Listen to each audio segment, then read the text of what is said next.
Hello and welcome to European Daily News. I'm Alex Grant, here with your news summary for November 8th. Let's get into today's top stories, covering significant developments across Europe and the latest on the Ukraine conflict. EU developments.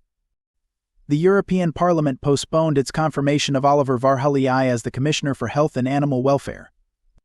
After a 3-hour hearing, lawmakers expressed concerns over his stance on reproductive and sexual rights, particularly his reluctance to recognize women's health as an EU matter.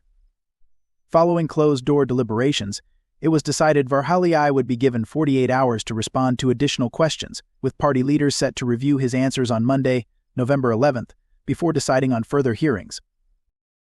At the European Political Community Summit in Budapest, French President Emmanuel Macron emphasized the importance of Europe taking control of its own future, speaking on the impact of the war initiated by Vladimir Putin. And China's strides in technology, Macron challenged European leaders to write their own history rather than becoming passive observers. Additional commissioner hearings continued, with candidates presenting their visions for key EU roles.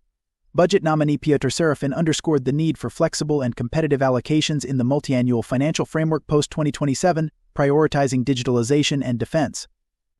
Valdis Dombrovskis, nominated for economic productivity, focused on coherent economic governance, reducing administrative burdens for businesses, and strengthening the euro's global role.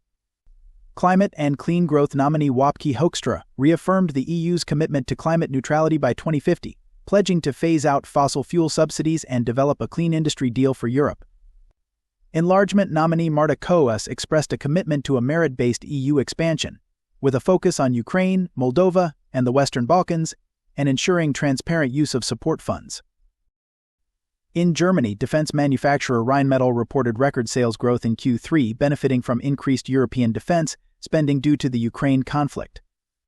With revenue up 36% to EUR 6.3 billion, nearly a third of which came from German clients, the company saw a 72% rise in operating profits, partly fueled by the acquisition of Spanish explosives and ammunition producer Expal. Meanwhile, Italy has urged the EU to ensure bond issuance to support increased defense spending, aligning with NATO's target for members to spend at least 2% of GDP on defense by 2028.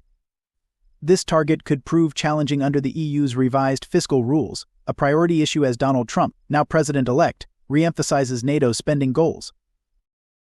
In a statement, the Weimar Triangle French President Macron, German Chancellor Olaf Scholz, and Polish Prime Minister Donald Tusk expressed their concerns over Georgia's political climate. They stated that EU accession talks with Georgia would depend on the nation's commitment to necessary reforms, a point raised ahead of the European Political Community event attended by Georgian Prime Minister Irakli Kobakidze. In other developments, Germany's Deputy Chancellery official Georg Kukis is expected to replace Christian Lindner as finance minister, following Linder's recent dismissal. Public support for early elections in Germany is growing, with a poll revealing that 53% of Germans favor new elections. This comes amid ongoing instability in the coalition government, as Scholz faces a vote of confidence in January. Economic data shows Germany's exports declined while imports increased in September, narrowing the trade surplus from EUR 22.5 billion in August to EUR 17 billion. Additionally, wind power generation in Germany hit a 10-year low yesterday due to calm weather across Europe, driving evening electricity prices higher as energy demands outpaced supply. Ukraine conflict. In Ukraine-related developments, President Volodymyr Zelensky arrived in Budapest on Thursday for the European Political Community Summit, greeted by Hungarian Prime Minister Viktor Orban at the Puskás Arena. According to sources, several potential strategies for resolving the Ukraine conflict are reportedly on President-elect Trump's desk, as he considers options for a rapid resolution. At a conference, Hungarian security official Péter Eszter stated that a European defense company had diverted a weapons package originally intended for Hungary to Ukraine, raising questions around arms distribution amid the ongoing conflict. In the latest military developments, an attack by Ukrainian drones on Wednesday targeted supply routes near the Caspian Sea, reportedly impacting arms shipments from Iran to Russia. Meanwhile, Russian forces have captured 2 additional towns in Donetsk, creating potential encirclement risks for segments of Ukrainian forces. On the diplomatic front, Russian President Vladimir Putin offered informal congratulations to President-elect Trump through close associates and later made a public acknowledgement of Trump's victory at an international forum in Sochi, marking his first official statement on the U.S.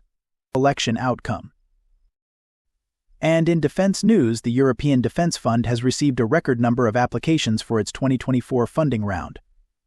With 298 projects competing for €1.1 billion, applications from small businesses and research institutes rose by 28%, reflecting strong commitment to strengthening Europe's defense readiness. That's all for today's updates on European Daily News. I'm Alex Grant, and it's been a pleasure bringing you the latest headlines. Join us again tomorrow for more stories from Europe and around the world.